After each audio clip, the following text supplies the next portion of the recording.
கல்யாணத்துக்கு கிளம்புனது ஒரு குத்தமாடா அப்படின்ற மாதிரி தான் இருந்தது. என்னன்றது ஃபுல் வீடியோ பாருங்கள். ஆக்சுவலி நான் என் ஃப்ரெண்டோடைய கல்யாணம்னு சொல்லி கிளம்பி ரோட்டுக்கு வந்திருந்தேன். அப்போ தான் வந்து சிஎம்மோட மீட்டிங் ஒரு 2 கிலோமீட்டர்ஸ் தாண்டி நடந்து முடிச்சுட்டு எங்கள் வீட்டை தாண்டிட்டு எம்எல்ஏ ஆஃபீஸ் இருக்குது, அங்கே போய் ரிட்டர்ன் போகிறார் போல் இருக்குது. அதனால் ரோடு ஃபுல்லாக பிளாக் பண்ணிட்டாங்க. ஃபஸ்ட்டு எங்கள் ஊர்லேயே பிளாக் பண்ணாங்க. அதுக்கப்புறம் செகண்ட் டைம் இன்னொரு இடத்துல மாட்டினோம். அங்கேருந்தும் எஸ்கேப் ஆகிட்டோம். ஏன்னா வந்து மண்டபத்துக்கும் எங்கள் வீட்டுக்கும் வந்து 5 மினிட்ஸ் தான் ட்ராவலு. ஆனால் நான் வந்து எத்தனை மணி நேரம் போனோம் தெரியுமாங்க? 3/4 மணி நேரம் ஆகிடுச்சு வீட்டில் இருந்து அந்த மண்டபத்துக்கு போகிறதுக்கே. மீட்டிங் முடிச்சுட்டு மக்கள் எல்லாருமே நடந்து போயிட்டு இருந்தாங்க.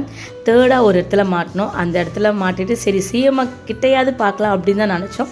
பட் எங்களை வந்து உள்ளே விட்டுட்டாங்க. ஆட்டோவும் வந்து ரொம்ப தூரம் போய் உள்ளே நின்றுச்சு.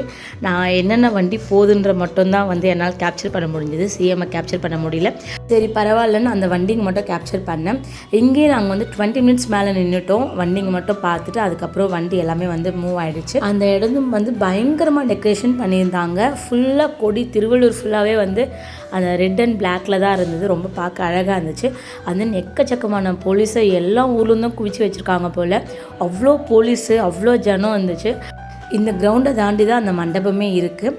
அதுக்கப்புறம் வந்து நாங்கள் மண்டபத்துக்கும் ரீச் ஆகிட்டோம். இது வந்து என்னுடைய பெஸ்ட்டு ஃப்ரெண்டோடைய மேரேஜு. ஸ்கூல் டேஸ்லேருந்து ஒன்றா படித்து இப்போ வரைக்கும் அப்படியே வந்து ஃபேமிலி ஃப்ரெண்ட்ஸாக வந்து கண்டினியூ ஆகிட்டுருக்கு.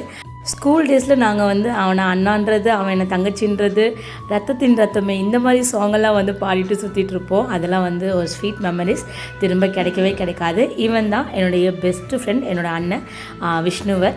மேரேஜ்க்கு க்ளோஸ் ஃப்ரெண்ட்ஸ் 2-3 பேர் வந்திருந்தாங்க. மற்றவங்க யாருமே வந்து வரலை. அதுக்கப்புறம் நாங்கள் வந்து ஃப்ரெண்ட்ஸ்லாம் வந்து மீட் பண்ணிவிட்டு ஒன்றா ஃபோட்டோலாம் எடுத்துகிட்டு இங்கே வந்து செல்ஃபி ஸ்டாண்ட்லாம் வச்சுருந்தாங்க. நான், என் ஃப்ரெண்டு, அப்புறம் லக்கி சாம் கூட நான் வந்து செல்ஃபி ஸ்டாண்டில் நின்று வீடியோஸ்லாம் எடுத்தேன். அவன் வந்து செகண்ட் டைம் போகிறான், இருந்தாலுமே வந்து பயந்துட்டான். அதுக்கப்புறம் சாங்ஸு, என் ஃப்ரெண்டோடைய பொண்ணு வந்து டான்ஸ்லாம் ஆடியிருப்பாள். ஒரு விதமான ஜாலியாக அந்த ஃப்ரெண்டோட கல்யாணத்தை பார்க்கும்போது, அதுவும் நம்மளுடைய ஃபேமிலியை கூட்டிகிட்டு போயிட்டு கல்யாணம் அட்டன் பண்ணுன்றது ஒரு சூப்பரான ஃபீலிங் தான். ஏன்னா வந்து ஸ்கூல் டேஸ்லேருந்து ஒன்றா படிச்சுட்டு இப்போ வரைக்குமே வந்து ஒன்றா கண்டினியூ பண்ணுறதுன்றது ரொம்ப ரொம்ப கஷ்டம். ஸ்கூல் டேஸில் வந்து பயங்கர மெமரிஸ் இருக்கும். இதோடு நாங்கள் வந்து எப்போ மீட் பண்ண போகிறோம் அப்படின்றது எனக்கு தெரியாது.